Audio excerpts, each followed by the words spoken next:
regresar, hazme de nuevo, cambia este corazón.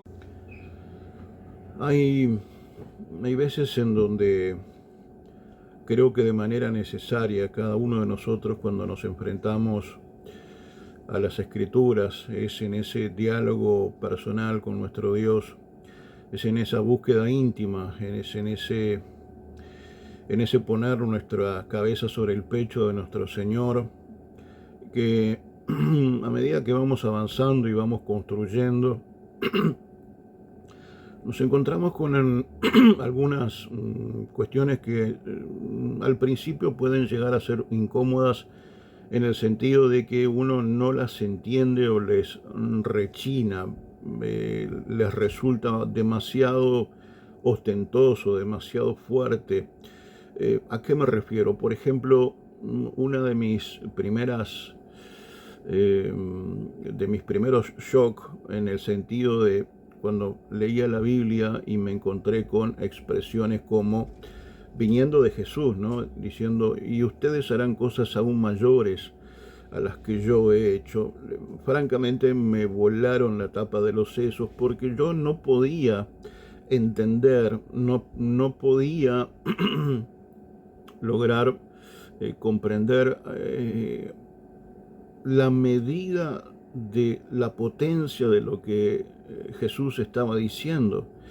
Y a mí, honestamente, me voló la tapa de los sesos, porque no podía concebir, no entraba en mi cabeza, no lograba entender a qué se refería cuando el Señor pronunciaba esas palabras. Nos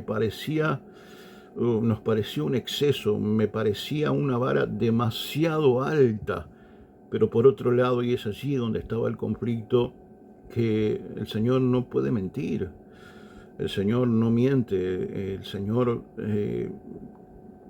jamás se equivoca. Por lo tanto, esa expresión para mí fue muy desafiante, y fue en esa búsqueda personal en donde fui resolviendo esos conflictos.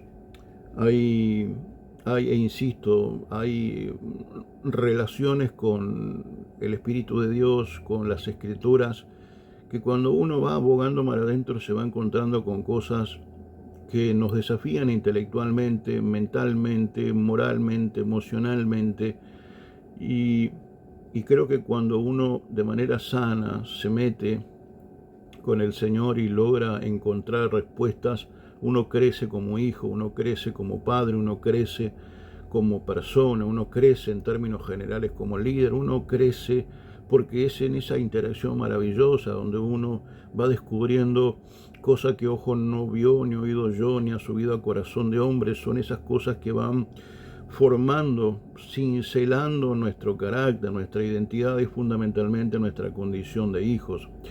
El libro de Apocalipsis, el capítulo 3, versículo 20, fue otro de los versículos que a mí me generó cierto conflicto por su redacción fundamentalmente, porque me pareció redundante, y sin embargo cuando yo le pregunté al Señor y el Señor me contestó, bueno, pude entender, y vuelvo a insistir, yo no dejo de enseñar, no dejo de dar de gracia lo que de gracia recibí, porque allí la Escritura dice, el Señor hablando, dice, aquí yo estoy a la puerta y llamo.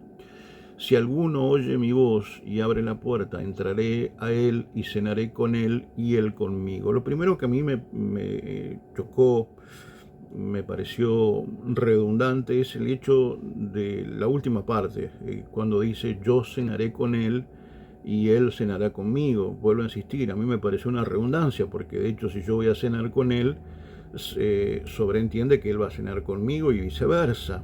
Sin embargo, todos sabemos de que más allá de las dificultades a la hora de la traducción, la diversidad de traducciones, la complejidad de poder traer todo a un idioma con todo el contexto cultural, con toda la carga cultural, gramática, social, es difícil a veces encontrar las palabras adecuadas, las expresiones justas y necesarias.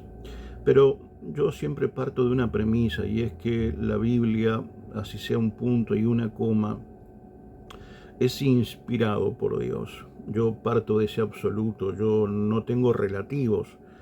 Para mí Dios es absoluto y su palabra es absoluta, es un sí y un amén, no hay discusión para mí. Entonces, partiendo de esa base, cuando me encuentro con este texto que me pareció redundante, le digo, Señor, pero esto es redundante, ¿por qué lo manifestás de esta manera? Es obvio que si yo cenaré contigo, vos vas a cenar conmigo, es obvio. Y el Señor me dice, hijo, lo que pasa es que lo que vos no has logrado entender, que lo que yo estoy proponiendo a partir de ese texto es una relación, porque dice, yo cenaré con él, es decir, yo cenaré contigo, yo te voy a hablar, yo te voy a enseñar, yo te voy a corregir, yo te voy a mimar, yo te voy a expresar mi amor, pero después vos vas a cenar conmigo, es decir, vos vas a tener oportunidad y derecho de poder contarme lo que te pasa, decirme lo que te sucede, compartirme tus ideas, compartirme tus éxitos, tus fracasos. Yo voy a escuchar tus palabras, yo voy a prestar absoluta atención y oído a lo que vos me digas, porque lo que yo quiero establecer con ustedes es una relación. Y cuando el Señor me enseñó y me explicó esto, me pareció maravilloso, hasta las lágrimas, porque vuelvo a insistir, cuando uno boga mar adentro y descubre con su Señor en ese ir compartiendo juntos la vida, en ese ir descubriendo el verdadero sentido de la vida y la importancia de Dios, la relevancia de Dios, lo sustantivo de Dios en ese peregrinar, bueno, uno no puede menos que emocionarse. Pero hoy quiero, más allá de esto personal, particular, que a mí me sucedió y que espero que te sea de riqueza, quiero quedarme con otro detalle de este mismo pasaje, porque la Escritura dice, yo estoy a la puerta, y el Señor siempre está a la puerta, pero dice, y llamo, ¿no? Si alguno oye mi voz y abre la puerta, yo entraré. ¿Por qué me parece relevante esto? Porque me imagino, ¿no? Me imagino a mis hijos, ¿no? En mi casa, en su casa, y de repente viene alguien, golpea la puerta y es una voz que ellos no conocen, es una voz que ellos no distinguen, es una voz que para ellos les es, no la conocen, no la registran. Evidentemente ellos tienen orden de no abrir esa puerta. ¿Por qué? Porque la voz no es conocida, porque la voz es ajena, porque es una voz que evidentemente representa a una persona que ellos no conocen, y por no conocerla ellos no pueden abrir.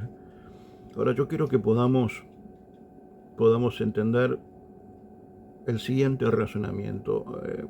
Esa persona se va, ellos no abren, pero de repente llego yo, llega su mamá, llega, no sé, cualquier persona conocida, golpea la puerta, ¿verdad? Se anuncia y ellos reconocen la voz, y a partir de allí le abren, y a partir de allí comienza a gestarse toda una dinámica distinta, pero todo comienza en el oído. ¿Y por qué me parece importante esto?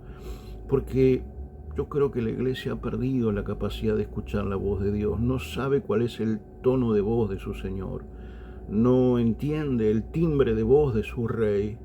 Yo creo que el Señor a muchos de nosotros nos ha golpeado durante mucho tiempo y seguramente lo sigue haciendo en algunos aspectos, pero nosotros, por una cuestión de cargar con concupiscencias, nuestros oídos se han cauterizado, y a pesar que Él viene golpeando y viene hablando, por nosotros no poder reconocer su voz, no le abrimos. Y el problema es que la transformación se da cuando nosotros le abrimos. Y el problema es que los milagros se dan cuando nosotros le abrimos. Y en definitiva el problema se da que por no saber escuchar su voz o no distinguir el tono de su voz, yo no abro la puerta y los cambios estructurales no se dan. Y esa metamorfosis no termina de darse. y esa sanidad no termina de consumarse. ¿Por qué? Porque mi oído está cauterizado, porque he invertido tan poco tiempo en escuchar la voz de Dios que cuando la escucho no la reconozco. Y me parece que este versículo es muy potente y creo que la iglesia debe reparar en este versículo,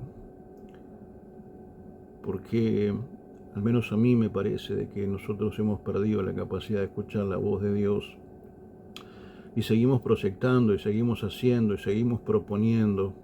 Y yo no digo que esté mal, el tema es que cuando se trata de las cosas de Dios, cuando no es bajo su dirección, cuando no somos dirigidos por su voz, cuando no somos dirigidos por su orden, cuando no somos dirigidos por sus instrucciones, todo es vanidad.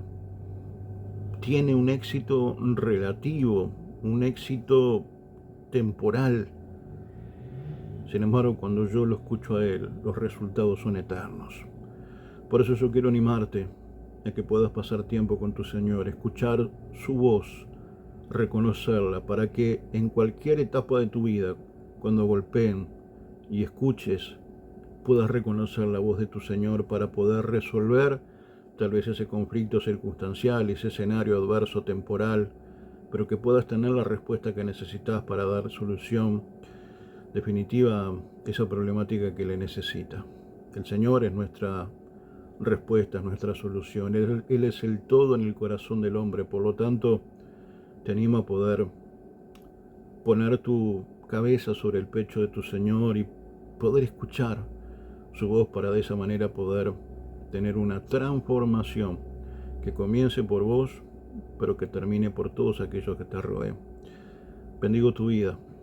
Te mando un apretado saludo y abrazo. Shalom, shalom, amada iglesia.